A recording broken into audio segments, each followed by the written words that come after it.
chapter 16. That puts us on page 68 in the Tanya book.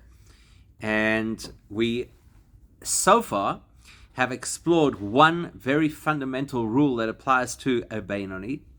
And the truth of the matter is, it's a fundamental rule that applies for all of us as well. It's not just a Beinoni who has to apply this rule. And that is, if you want to get anywhere in spiritual development, the secret is Moyach Shalit al Halev.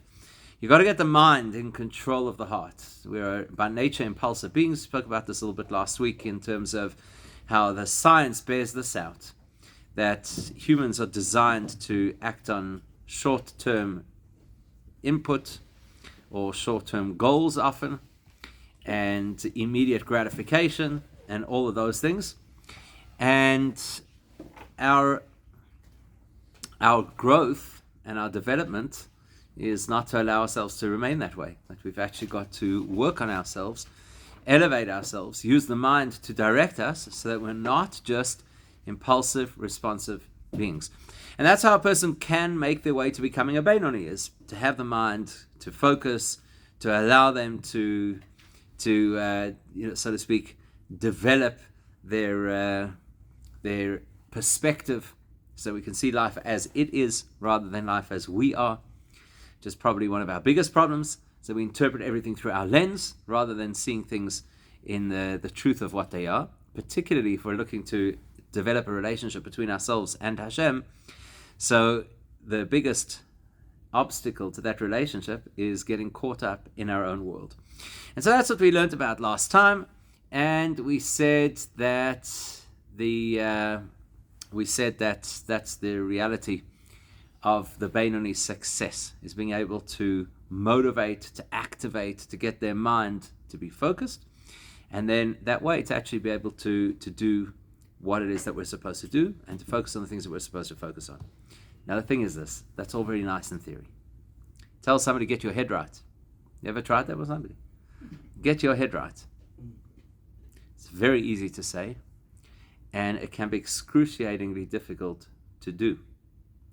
So how do you get your head right? How does a person reach the point where moyach shalit al halev, where the mind controls the heart? How do you get there?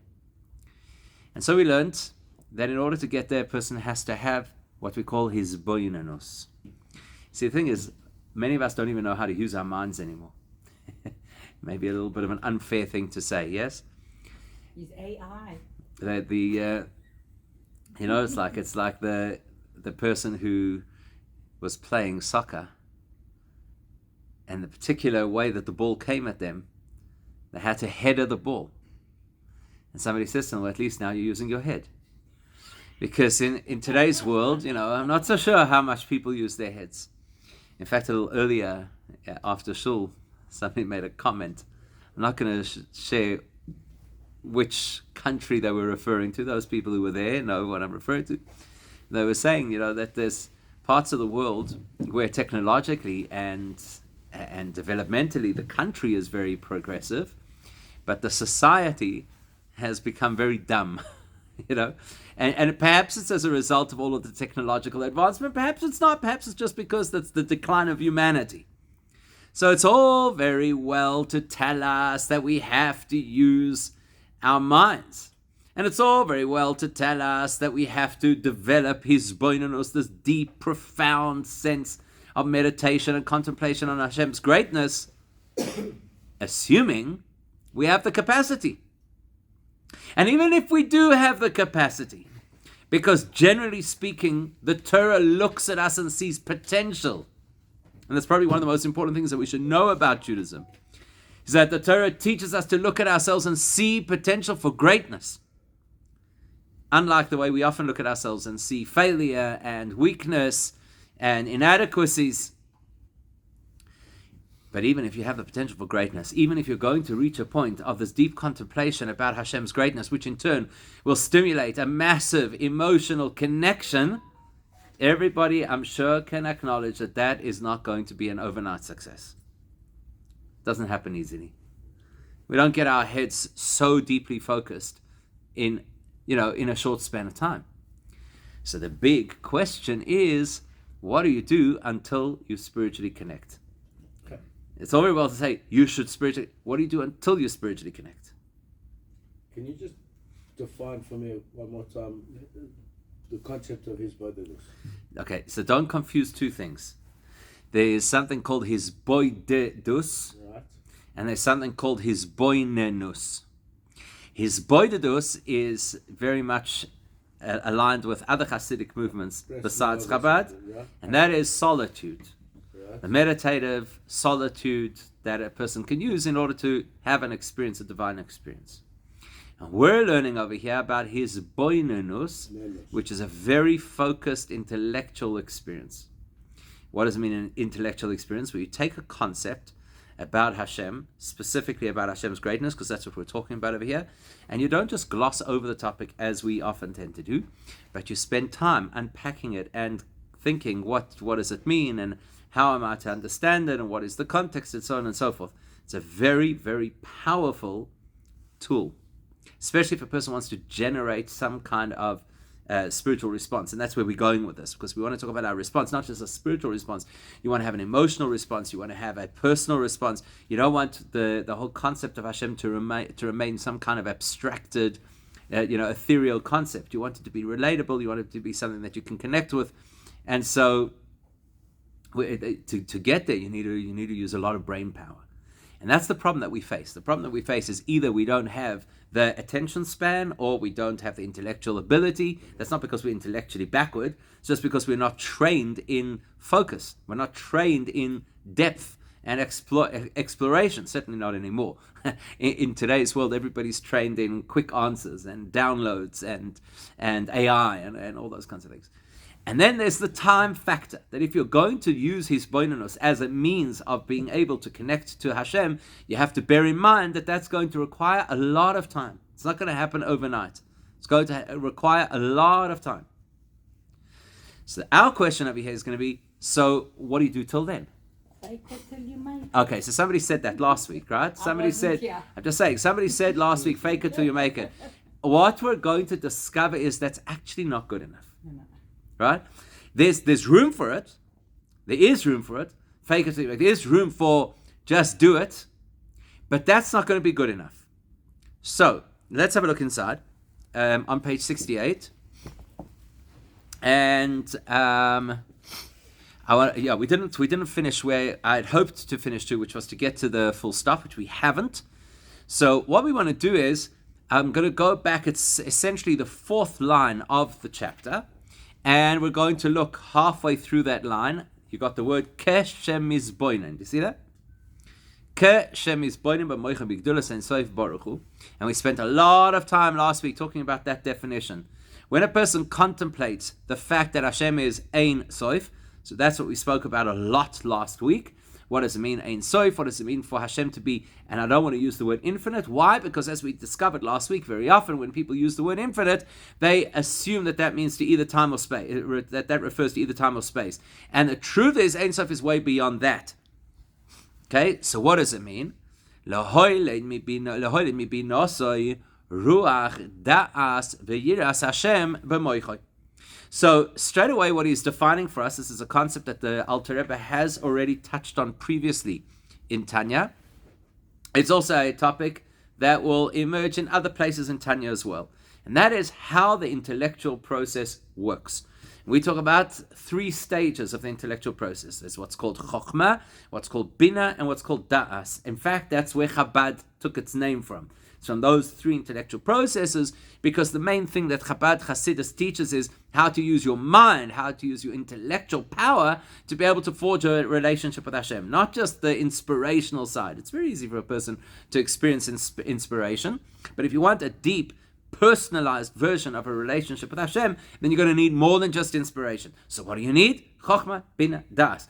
Now, at this point, you'll notice that he's talking specifically about Bina and Das. You see that? He says, Lo hoilid mi bina. So he wants you to produce from your Bina, from your understanding. Bina is related to that word, his boinanos. So through your contemplation, through spending time thinking about Hashem's greatness in specific detail, what that's going to produce is Ruach Da'as. It's going to produce a spirit of Da'as. Now, earlier on in Tanya, the Alter Rebbe explained to us that da'as is the moment information, not the moment, the experience where information becomes personal. That's what da'as means. And in this particular context, it will be da'as ve'yiras Hashem. The person will have a sense of da'as and they'll have a sense of fear of heaven. Okay, let's understand for a second what da'as means. Then we can relate it back to yiras Hashem. So, That is knowing. It's correct. A knowing. It's a complete Correct. knowing. Okay, so let's use an example. Let's say that a person gets told that if you eat this kind of preservative, in 20 years' time, you may, God forbid, have a health issue. The majority of the population still eats the food with a preservative. Do they have the information? Yes. Do they understand the information? Yes. Intellectually, they understand the information. They've heard the talk, they've read the book, they've seen the video, whatever the case is. They understand that this particular preservative is unhealthy in the long run. But with all of that information, a person's not necessarily going to change their lifestyle. And the reason is because it is bina, which might be very mature and developed, but is still theoretical. And it's not da'as, it hasn't yet become personalized.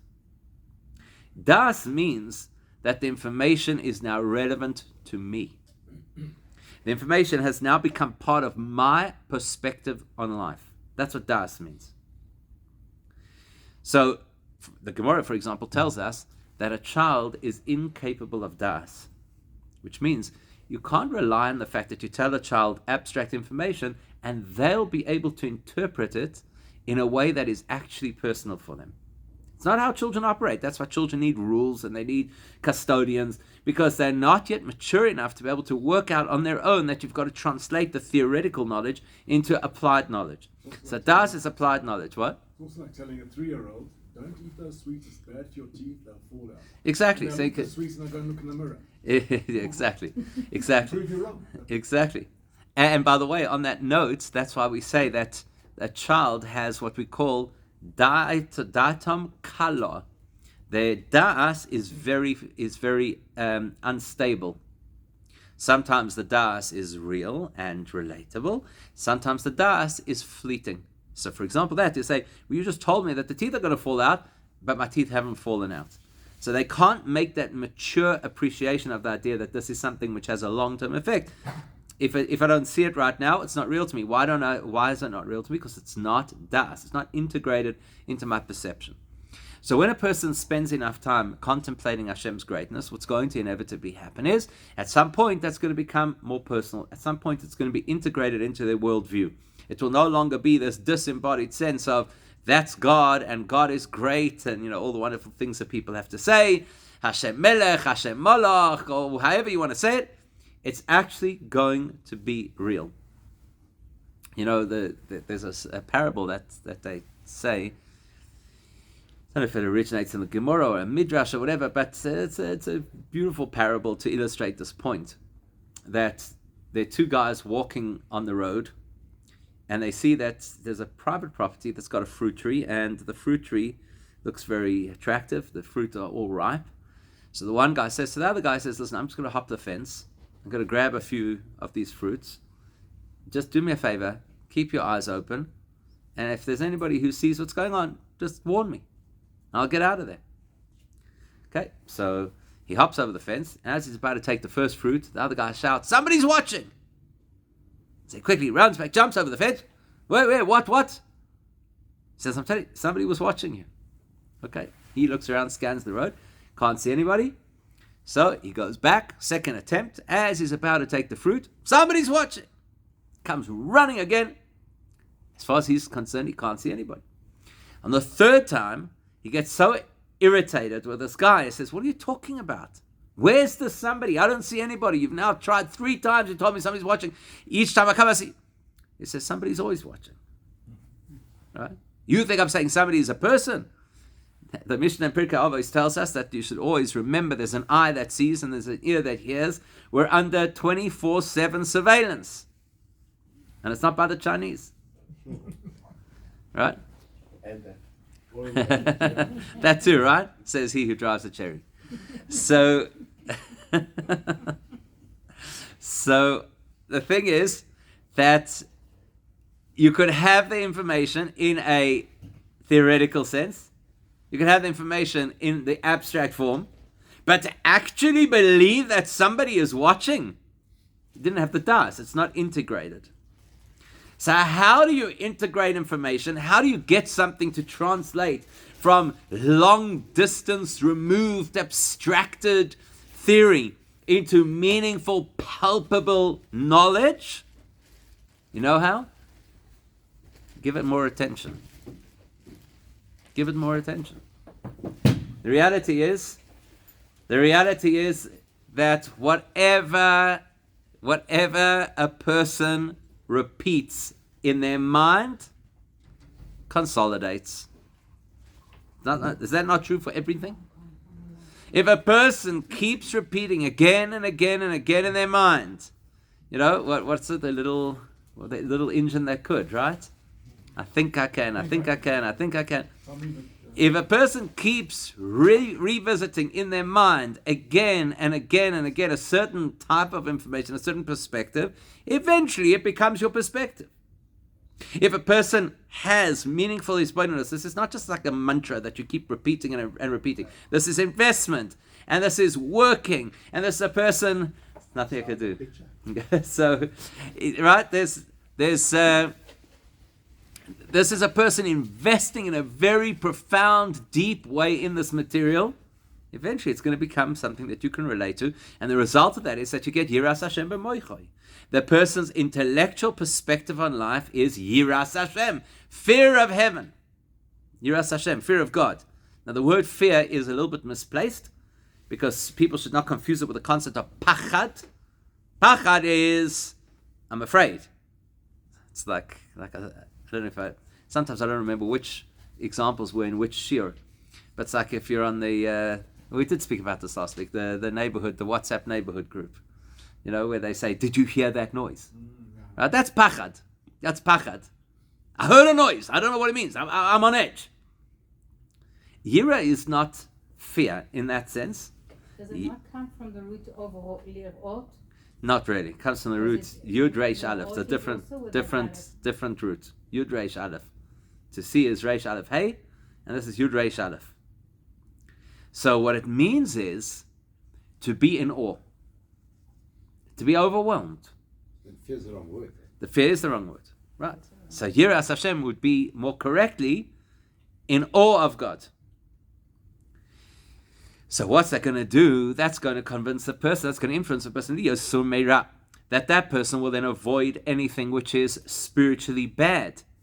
Whether it be de'oraisa, whether it be something that is stated explicitly in the Torah. Well, then for sure I'm not going to do it. If the Torah explicitly tells me I should not do it, and I feel that I'm in the divine presence all the time, which is what the hisbonenus should achieve, I'm not going to do that. That's the equivalent of someone's watching. Yeah, they're actually watching. That's the equivalent of a person, happened to me today. I'm staying, there was a lot of traffic, and I was behind a Metro Police vehicle, and the car in front of them went through the red in front of them. And I'm thinking to myself, is there no fear of authority? Is there no sense of authority? And then I realized why. Because the guy didn't do anything. Right? But the normal behavior of people is, if this is the law, and I'm in the presence of not just the enforcer of the law, I'm in the presence of the creator of that law, I'm not going to do it. Compared to the chutzpah, imagine if we knew that Hashem was watching us, we'd go break something that's stated explicitly in the Torah? Of course not. Not only that, u'derabbanon, a person with that level of awareness would not even transgress a rabbinic law, because that person would have awareness that the rabbis don't thumbsuck this information, even though some people think that they every year the rabbis conference they come up with new things, but whatever they teach us is well grounded in the original sources of what the Torah says. And not only that, v'afilu isur kal shel divrei chas v'sholem. Person has that acute awareness of godliness, It's not even going to transgress something that the Torah considers a lesser offense. Now, again, let's understand what that means. So imagine it's kids in the playground. You get kids who are compliant, and you get kids who are rebellious in every playground. You get kids who follow the rules and kids who push the boundaries. That's it. There's no school in the world that is immune. So the kid is compliant. Okay, they're compliant. It's their nature. It's their wiring. We don't expect anything different. No surprises. No shock. The kid is mischievous. The level of mischief will depend on what kind of authority is in range. So if the kid is just a little bit mischievous, then it could be that the teacher who's on playground duty is enough to keep that person in check. I'm not going to mess around in front of this teacher. Then you get a kid who's a little bit more naughty. So this is just Mrs. So-and-so. Who's scared of Mrs. So-and-so? You know? But if the principal happens to be in the playground, suddenly they're going to behave.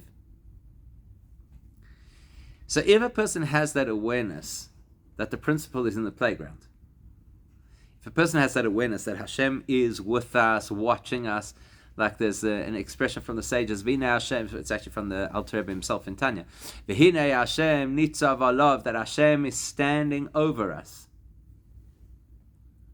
Or mabit, and he's watching us. Or boichen, and he's analyzing what goes on inside our hearts. So what are you going to say? Okay, Hashem's watching. I just won't do any major transgressions. But minor transgressions, maybe I'll consider. It will never enter our minds, right? It will never enter our minds. If you're standing there in front of Hashem, once upon a time, I don't know if it is still this way, once upon a time, there was a respect for a person in uniform, right? If a police officer was standing over there, person would not do even the most minor thing. I don't want to rock the boat. I don't want to cause any trouble. Today's world, the guy drives past the speed camera and throws the bribe out the window. It's like, I don't even have to stop. drive through traffic fines. So if you have an awareness, an appreciation, and a respect, then you wouldn't do anything out of line. That's where the Beinoni gets to, because we've already established that a Beinoni is somebody who never, forget about, does anything wrong, doesn't even think anything wrong. That's on the negative side, right? Avoidance of negative. But there's another side to it as well, which is as important, if not more important. When a person has that awareness of how great Hashem is and how accessible Hashem is, that will generate love towards Hashem in the person's heart. In the right ventricle of the heart. Remember back in chapter 9, the Alter Rebbe spoke that you've got the two sides of the heart. The right side of the heart is associated with healthy, positive, growth-based midos, character traits. And the left side of the heart is associated with self-interested and immature and eventually inappropriate types of emotion and character traits, etc. So over here he's saying that you'll have this tremendous sense of love. Let's think about that for one moment. Can we just think about that for one moment? Can I give you a hisboinenus to do? No, I'm not going to do it now, don't worry. You can do this at home. But it will just speak to the heart of this idea of having love of Hashem. And this is especially important because so many people get caught up in fear of God and don't necessarily appreciate the value of love of God. So think about this for a second, or two. Okay, let's imagine, would you agree that Hashem has created a beautiful planet Earth? Is that a fair thing to say? It's a fair thing to say. I'm not saying the people, I'm talking the planet. Created a beautiful planet, right? So, depending on what your particular interest is, maybe what you love is the ocean, maybe what you love is mountains, maybe what you love is waterfalls, okay? Rainforest, whatever it is. But everybody will acknowledge that it's an incredibly, incredibly beautiful creation. And that's just Earth. So now you've got to ask yourself this question. How big is this Earth relative to me? which essentially means this: how many places on earth are still on your bucket list? And I'm not talking. We're going to exclude places like Vegas, places that are actual beauty, natural beauty. I've just seen all the Right. pictures my son took from Russia. I was like, mind blown. Okay, so there you go. Right? You don't have to go that far, by the way. You can go just down the road here, a few hundred kilometers, and you'll probably find things that you never believed possible. So you think about that. I often tell the story that when we were in, I think it was our first year of yeshiva here in Johannesburg, we went on a trip to the Drakensberg. And on that particular trip, we stayed just outside the Royal Natal National Park, so we were doing daily hikes inside the park. One of the hikes in that area is nicknamed the Crack. I don't know if anybody's ever encountered it or been there, done that, whatever. It's an incredible, incredible hike, because what happens is you hike up, you're kind of at the base of the amphitheater, and you hike up the one side of the mountain. You get to the top, you're not on the amphitheater, but you get to the top of that particular section, and then you come down a different part of the mountain. So on the way up, you get to the section where effectively the rock at the top of the mountain, there's very often there's that cliff face at the top of the mountain. There's a section of the cliff that's collapsed in, and you hike up through that canyon almost that's been formed. It's an incredible hike. It's there's certain points we've got to go on chain ladders because you're going over these massive boulders, and because you've got the sheer rock face on either side of you, it creates a sort of tunnel vision. Right, because you can't see anything to the sides. I mean, it's not claustrophobic. It's very wide, but you can't see anything to the sides. So it creates almost this tunnel vision where as you're hiking upwards, you're pretty much looking at the sky. And any time you look behind you, where you've come from, you can see below the tops of the trees of the forest. So it's a very surreal experience. And at one point, there's this massive boulder that the only way to get over this boulder is you've got to use these chain ladders. And I remember being on this boulder, this massive boulder. And a friend of mine was either just above or just below. You got the cliffs on either side. Clear blue sky up above. The tops of the trees beneath us. And I remember saying to this friend of mine, I said, doesn't this make you feel small? Here you are. This big obstacle that you're trying to overcome right now is one stone. One stone in this whole section of the mountain.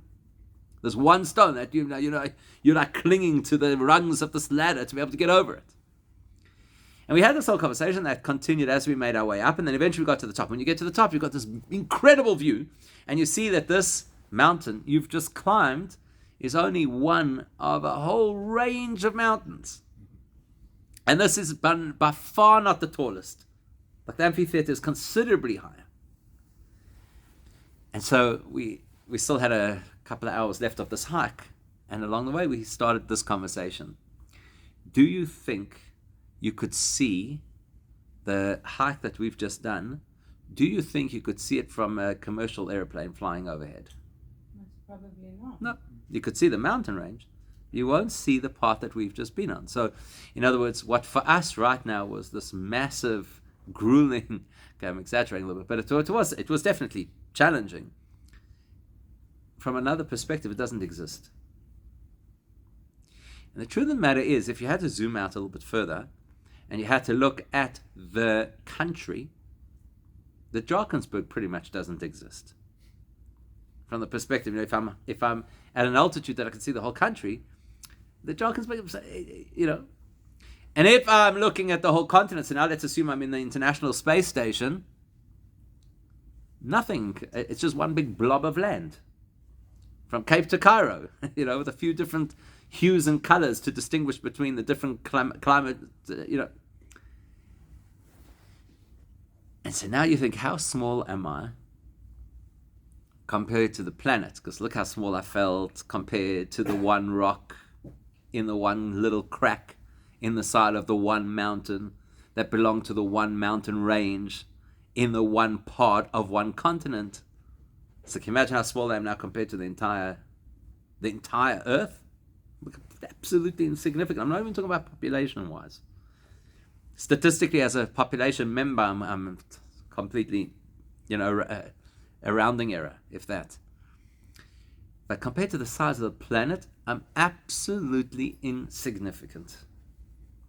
Now you've got to ask yourself this question. Yeah, but that's our planet.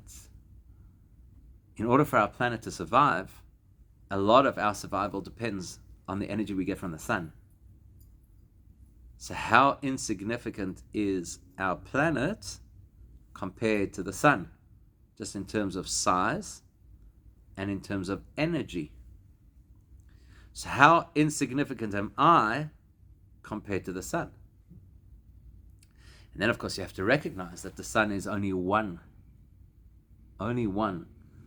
of who knows how many billions of stars in how many millions of galaxies. So how insignificant am I compared to the physical universe?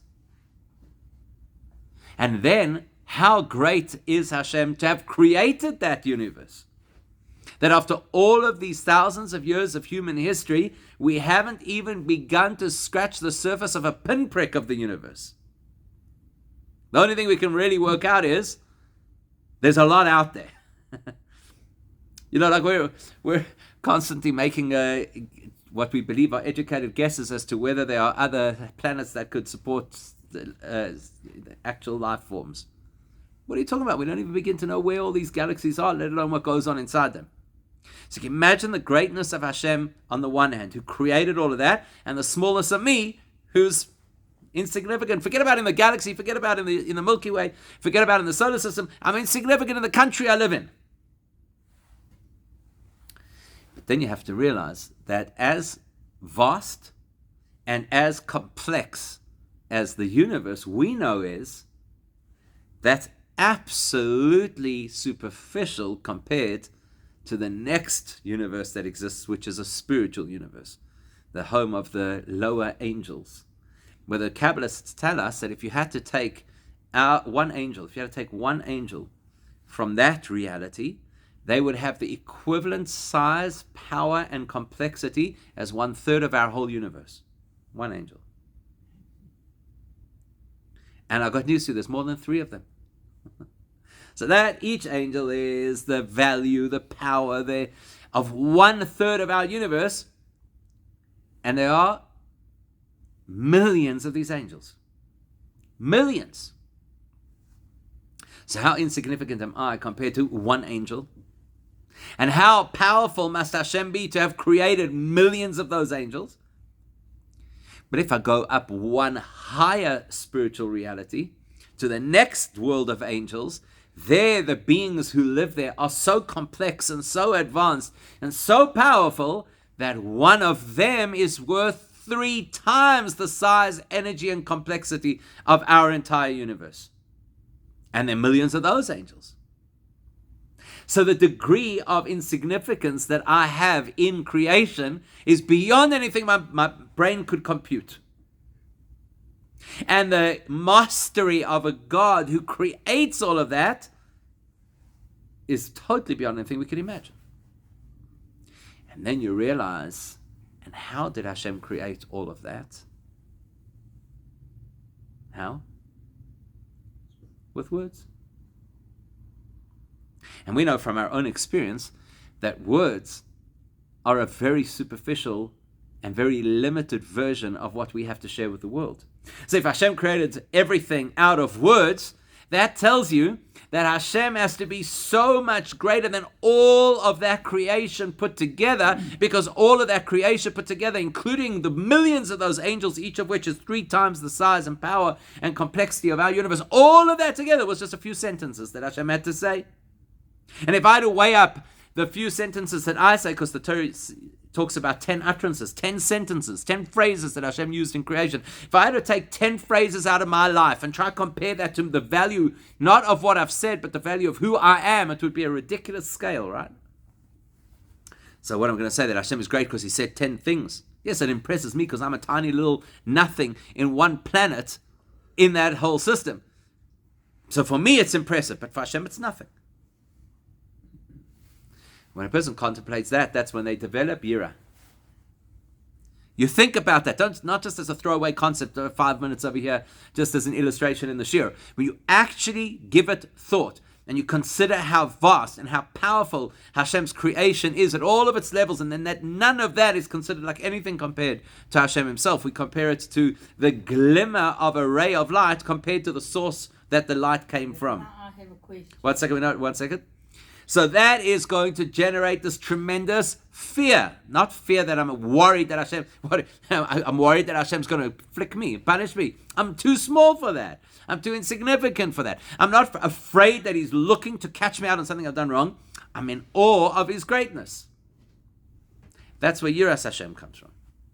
And Ahavas Hashem, love of Hashem, comes from the realization that in spite of that infinite scale between the top level of creation and the bottom level of creation where I live, and then the beyond infinite scale between creator and creation, despite all of that, Hashem decided to take a personal interest in me.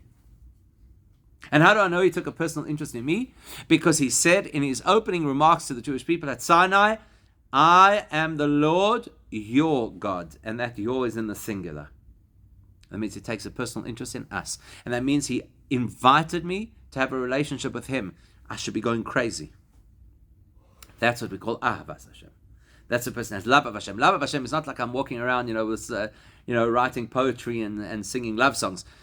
Ahavas Hashem means I have this obsessive passion to want to have a relationship with an entity that is so beyond anything I could imagine, and yet feels that I am important and has chosen to have a relationship with me. I'm not confused, but the example that you gave, that as you take pictures from higher up, you wouldn't see the crack. You wouldn't see South Africa. You wouldn't see any of that. So obviously it's beyond awesomeness that does Hashem see us? He's got so much, he's looking from so much higher and higher and higher, and does he see the crack? It's an excellent question. It's an excellent question. And that's why we have love. That's exactly why we have love. Because if I had to apply logic says it is impossible for Hashem to notice us. It's impossible. Not just me, never mind. Yeah, correct. It's impossible. It's not possible. It's not possible. It's impossible. Think about this. Is it possible for me every time I walk into my garden to be conscious of the ants that are under the blades of grass? No, it's not possible. And trust me, me and an ant have a lot in common. If you think about it, we're both biological creatures, biological organisms. We both live in the same biosphere. We both need the same things in order to survive in different ways, but we need the same things. We need nutrition, we need sunlight, we need hydration. Without those things we can't survive. Our anatomy has similarities. They have legs, we have legs. They have a digestive system, we have a digestive system. We have a tremendous amount in common. And it's completely ridiculous to imagine that I'm going to be conscious of the ants when I'm walking. So how much more so is it completely ridiculous to imagine that Hashem should have consciousness of me? But that's where we make a mistake. It's the mistake, and that's why we go back to this concept before that we said, Ein Sof, such an important concept. Ein Sof does not mean that Hashem is infinite in the classic sense of infinite. Ein Sof means that Hashem has nothing that can limit him. In the human experience, either you are big or you are small. Did you ever think about the fact that the very first word that the Torah uses starts with a letter Beis, not with an Aleph?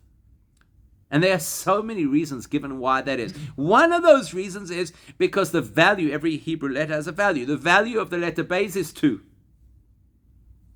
Because the experience of the created reality is binary. Yes or no. Up or down. Left or right. Big or small. Old or new. Cannot be both. That's the created reality. It's one or the other. So the minute I recognize that Hashem is so big, that's a very immature way to say it, right? But Hashem is so big, so great, so high, so elevated, so lofty, so infinite, my human brain says, Therefore, he cannot be accessible to we who are so small, so lowly, so limited. Yeah, well, that's because we're looking from the perspective of the binary reality of creation. But when you look from the perspective of the infinite reality of creator, big, small can coexist. High, low can coexist. And therefore, I have so much love for Hashem, because Hashem doesn't have to, so to speak, dumb down to get to me.